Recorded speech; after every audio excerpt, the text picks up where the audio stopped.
கிறிஸ்துவில் பிரியமானவர்களே, இந்த நாளுக்கான மாலை நேரம் அண்ணா அப்போஸ்தலனாகிய பவுல் ரோமருக்கு எழுதின நிருபம் 13வது அதிகாரம் 7வது வசனம். ரோமர் 13:7, ரோமன்ஸ் 13:7. ஆகையால் யாவருக்கும் செலுத்த வேண்டிய கடமைகளை செலுத்துங்கள். எவனுக்கு வரியை செலுத்த வேண்டியதோ அவனுக்கு வரியையும், எவனுக்கு தீர்வையை செலுத்த வேண்டியதோ அவனுக்கு தீர்வையும் செலுத்துங்கள். எவனுக்கு பயப்பட வேண்டியதோ அவனுக்கு பயப்படுங்கள். எவனை கனம் பண்ண வேண்டியதோ அவனை கனம் பண்ணுங்கள். அதாவது நம்ம இப்ப எப்படி கடமைப்பட்டிருக்கிறோம் அப்படிங்கிறத சொல்லி கொடுக்கிறாரு. முதல்ல என்ன? ஆகையால் யாவருக்கும் செலுத்த வேண்டிய என்ன? யாவருக்கும், யாருக்கு நீ என்ன கொடுக்கணுமோ. ஏன்னா கொடுக்க வேண்டியது என்ன? இப்ப ஆண்டவர் சொன்னார் இல்லையா, மத்தேயு 22:21 சொன்னார் இல்லையா, ராயனுக்குரியதை ராயனுக்கு கொடுங்க, கர்த்தருக்குரியதை கர்த்தருக்கு கொடுங்க. அதே தான் இங்க சொல்லும்போது என்ன சொல்றாரு? யாவருக்கும் செலுத்த வேண்டிய கடமைகளை நீங்க செலுத்துங்க. அப்ப இது என்னன்னா, நாம் தொடர்ந்து கீழ்ப்படிய வேண்டும் என்று சொல்லக்கூடியதான்.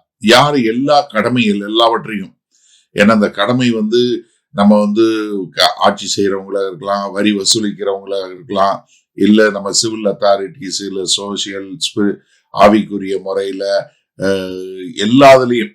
ஏன்னா 1 பேதுரு 2:17 சொல்லும்போது எல்லா மனிதரையும் கனப்படுத்துங்கள் அப்படின்னு சொல்லக்கூடியதா.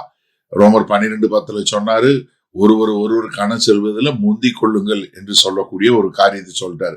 அடுத்து 4 விதமான காரியங்களை சொல்லி கொடுக்கிறார். கட்டளை, 4 விதமான கட்டளை. முதல்ல என்ன? யாருக்கு வரியை செலுத்தணுமோ அவங்களுக்கு வரியை செலுத்துங்க. இது நம்ம பேர்ல போடக்கூடிய வரி, நம்முடைய வருமானத்தின் பேர்ல போடக்கூடிய ஒரு காரியம். இது நீங்க வரி செலுத்துறது காரணம் நீங்க எந்த அரசியல் கட்சியை சார்ந்தவங்க அப்படிங்கிறதுக்காக இல்ல.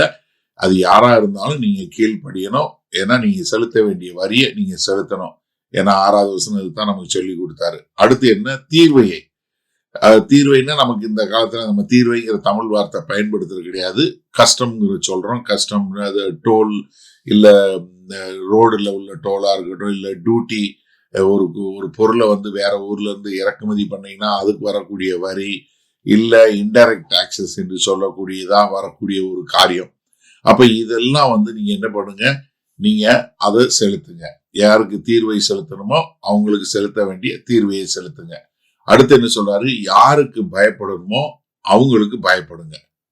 ஏன்னா இது இங்க ஒரு பயபக்தி, ஒரு மரியாதை, ஒரு தேவையான ஒரு காரியம். இது பயப்படுறதுங்கிறது ஐயோ அவங்க அடிச்சு விடுவாங்களோ, இல்ல. ஒருத்தர் ஆளுநரா இருக்காரு, ஒருத்தர் முதலமைச்சரா இருக்கிறாரு, ஒருத்தர் ஜனாதிபதியா இருக்கிறாருன்னா அந்த அலுவலகத்துக்கு, அந்த பதவிக்கு உரிய ஒரு பயம், இது செய்ய வேண்டியதை நம்ம செய்யணும். ஏன்னா நீதிமொழிகள் 24:21 சொல்லுது, யாரு? தேவனுக்கும் ராஜாக்கள் பயந்துருங்க என்று சொல்லக்கூடியதா. அடுத்து என்ன சொல்றாரு? யாரை கனம் பண்ணணுமோ அவங்கள கனம் பண்ணுங்க. அவங்களுக்குரிய மரியாதை, அவங்களுக்குரிய ஒரு கனம், அவங்களுக்குரிய ஒரு அங்கீகரிப்பு, இதெல்லாம். அப்ப என்ன? ஒரு கிறிஸ்தவ கணம் என்று சொல்வது நம்ம மேல ஆட்சி செய்யக்கூடிய மூப்பர்கள், பெற்றோர்கள், நமக்கு வேலை கொடுக்கிறவங்க, தலைவர்கள். அப்ப கர்த்தர் யாரெல்லாம் நம்ம மேல வைத்திருக்கிறாரோ அவர்களுக்கு நம்ம காரியங்களை செய்யக்கூடிய ஒரு மக்களாய் இருக்க வேண்டும். சரி, இந்த நாள்ல இந்த வசனத்தை நம்ம எப்படி எடுத்துக்கொள்வது?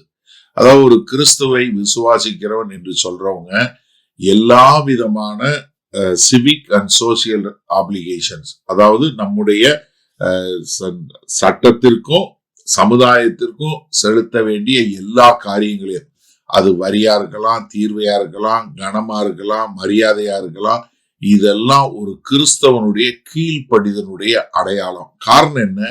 இந்த மொத்த அதிகாரமும் தேவன்கிட்ட இருந்து வந்திருக்கு. அப்போ நம்ம இதை எப்படி நம்மளுடைய அன்றாட வாழ்க்கையில காட்ட முடியும்? நம்ம இதற்கெல்லாம் கீழ்ப்படியும் போதுதான் நம்ம காட்ட முடியும் நம்ம கீழ்ப்படுகிறோம் அப்படின்னு சொல்லக்கூடியதான். அப்ப நம்ம ஒரு சில நேரங்கள்ல நம்ம அவங்க சொல்லக்கூடிய காரியங்களுக்கு நம்மளால ஒத்துக்கொள்ள முடியலன்னா என்ன செய்யறது? இப்போ ஒரு முதலமைச்சர் ஒரு சட்டம் போடுறாரு, இல்ல ஒரு பிரதம மந்திரி ஒரு சட்டம் போடுறாங்க, இல்ல உங்களுக்கு மேல உள்ளவங்க ஒரு சட்டம் போடுறாங்க, அதோட நீங்க உங்களுக்கு ஒத்து போகலன்னா அப்படி என்ன பண்ணணும்? நம்ம அதுல போய் ஒரு கலாட்டா பண்ணக்கூடாது. மாறாக நம்ம என்ன பண்ணணும் தெரியுமா? நம்ம அவங்களுக்கு கொடுக்கப்பட்ட அதிகாரத்திற்கு கீழ்ப்படிந்து நம்ம என்ன பண்ணணும், நம்ம வாழ்ந்து அதுக்கு கீழ்ப்படியும் போதுதான் நம்ம என்ன பண்றோம், நம்முடைய ஆவிக்குரிய வாழ்க்கை எப்படிங்கிறத நம்ம மற்றவர்களுக்கு காட்டக்கூடியவங்களா இருக்கிறோம். அதனால நம்ம அவங்களோட சேர்ந்து ஒத்து போறோமோ, அக்ரி பண்றோமோ, டிஸ்அக்ரி பண்றோமோ, அதை பத்தி பிரச்சனை இல்லை. ஆனா வெளியே நம்ம பாட்டும்போது நம்ம என்ன பண்ணணும், எல்லாவற்றிற்கும் கீழ்ப்படிந்து நாம் ஒரு ஒழுக்கம் உள்ளவர்களாய், சமாதானம் உள்ளவர்களாய் வாழணும். அதுதான் தேவனுடைய ராஜ்யத்திற்கு ஒரு உகந்த தன்மை. செய்வோமா? வல்ல பிதாவே, இது அந்த அருமையான நல்ல நாளுக்காய் நன்றி. நாங்கள் எங்களுக்கு கொடுக்கப்பட்ட எல்லா விதமான சமுதாய, அரசியல், சட்ட திட்டங்கள் எல்லாவற்றிற்கும் நாங்கள் கீழ்ப்படிந்து, ஒரு கிறிஸ்தவனுடைய கீழ்ப்படிதனுடைய அடையாளம் என்று எப்படி இருக்க வேண்டும் என்பதை காட்டுகிறவர்களாய் வாழ எங்களை அர்ப்பணிக்கிறோம். மீட்பெரும் இரட்சகரும் ஆகிய இயேசு கிறிஸ்துவின் மூலம் பிதாவே, ஆமேன். கர்த்தர் உங்களை ஆசீர்வதிப்பாராக. நாம் நாளை காலை தினசரி தியானத்தில் சந்திப்போம். Good night.